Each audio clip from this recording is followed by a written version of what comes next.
qui ressort globalement et qui était un premier élément de surprise, c'est la confiance. Malgré une situation qui est de type VUCA, hein, beaucoup de volatilité, de situations incertaines, c'est complexe, il y a de l'ambiguïté, on ne sait pas s'il y a une crise économique ou pas. Bon, le contexte géopolitique, évidemment, en ajoute. Et c'est vraiment ce qui ressort. Et si on va peut-être sur la slide suivante, l'élément de surprise, c'est qu'on a globalement 80% des participantes et participants qui se disent confiants. Alors, est-ce que la confiance est un signe positif ou pas? C'est une bonne question. Est-ce que c'est un signe de lucidité ou pas? C'est une bonne question. Je laisserai Amine réagir. Mais il n'y a que 12% de personnes qui se disent très confiants. Et l'autre élément de polarisation qui est intéressant quand on regarde cette slide, c'est qu'effectivement, on a un état d'esprit qui n'est pas systématiquement le même entre les étudiantes et les étudiants. On y reviendra. Et tu as complètement et parfaitement raison, Patrick, dans ton analyse. On va avoir des éléments de réponse dans les verbatims et dans la slide suivante.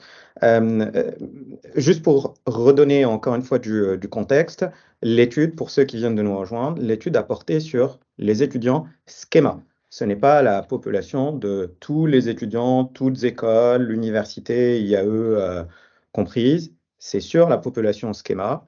Et peut-être, encore une fois, qu'il faut prendre ces résultats-là avec beaucoup de recul. Et il s'agit très certainement d'étudiants qui sont, comme on va le voir dans les verbatims, qui sont très confiants vis-à-vis du diplôme, vis-à-vis de la qualité de la formation et vis-à-vis de leur débouché également. Ce qui est vraiment intéressant, à mon sens, c'est le marqueur différenciant entre les femmes et les hommes.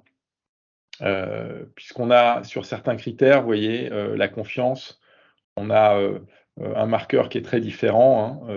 On a 18 points d'écart, ce qui est énorme entre les étudiantes et les étudiants. Et sur l'anxiété également, on a, là on voit pas d'anxiété chez les hommes qui apparaissent, hein, et on a un critère qui ressort à 16 points de plus que chez les hommes. Donc c'est extrêmement significatif. On n'a pas souhaité initialement axer cette étude sur des sujets de genre, mais très très vite, quand on est venu analyser les réponses, cet aspect-là nous a semblé important. Tout à fait, Patrick. Et d'ailleurs, ça va avoir, et on le voit dans les entreprises, notamment celles qui sont vraiment à la recherche d'un gender balance et qui rencontrent des difficultés de recrutement. Et on voit cette permanence des stéréotypes et des clichés, voire l'intériorisation de ces stéréotypes et de ces clichés par la population des étudiantes. C'est tellement ancré profondément dans notre société et dès le jeune âge qu'il va falloir, encore une fois, qu'on travaille davantage dessus. Donc, un travail à la fois au niveau de l'école et de l'éducation, un travail aussi au niveau des entreprises. Il y a un travail de fond qui est fait au niveau de la société pour venir casser ces clichés et ces stéréotypes, mais c'est un travail qui va nous demander un effort considérable. Ce n'est pas fini. On pense que le sujet a été traité parce qu'on en parle.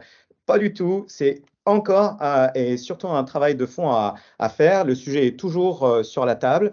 Et on le voit quand on regarde les résultats en filigrane, qu'il y a encore une espèce de rejet de certaines fonctions qui paraissent, par exemple, comme étant féminisées, les RH en particulier. Et je suis très surpris des fois de voir que certains de nos étudiants ne souhaitent pas poursuivre certaines carrières parce qu'ils les perçoivent comme étant féminisés. Ce n'est pas le sujet qu'on a aujourd'hui, mais il y a un vrai travail de fond à faire sur cette question de genre, sur cette question de clichés, de stéréotypes, sur l'intériorisation qui est faite par les femmes elles-mêmes par rapport à ces clichés et stéréotypes et qui peut représenter un frein au niveau du développement de leur carrière et surtout dans leur choix de parcours. Sujet sensible et sur lequel on travaille tous collectivement, je pense.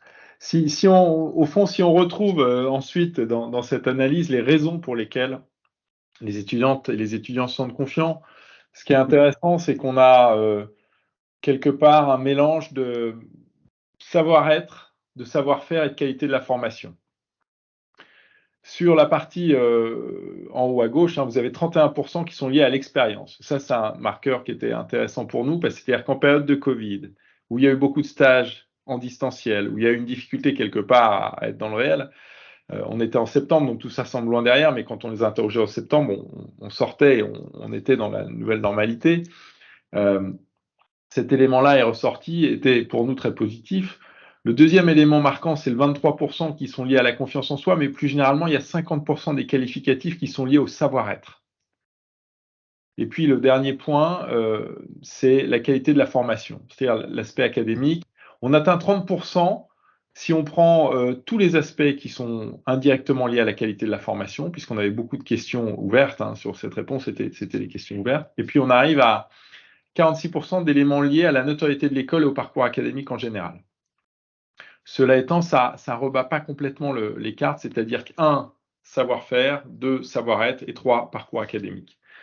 Et donc, on voit que l'expérience en entreprise, en fait, ou la fragilité des expériences distancielles n'a, semble-t-il, pas marqué cette génération. Et sans spoiler, pour aller dans le sens de Patrick, on va retrouver ces éléments-là dans les réponses aux questions qui sont liées au pourquoi du choix du premier emploi ou le pourquoi du choix du début de carrière, etc. Cette notion de recherche, d'acquisition de soft skills, de savoir-être, et aussi l'expérience, les connaissances nécessaires, etc., ça va être un marqueur très important et surtout une attente particulière en début de carrière.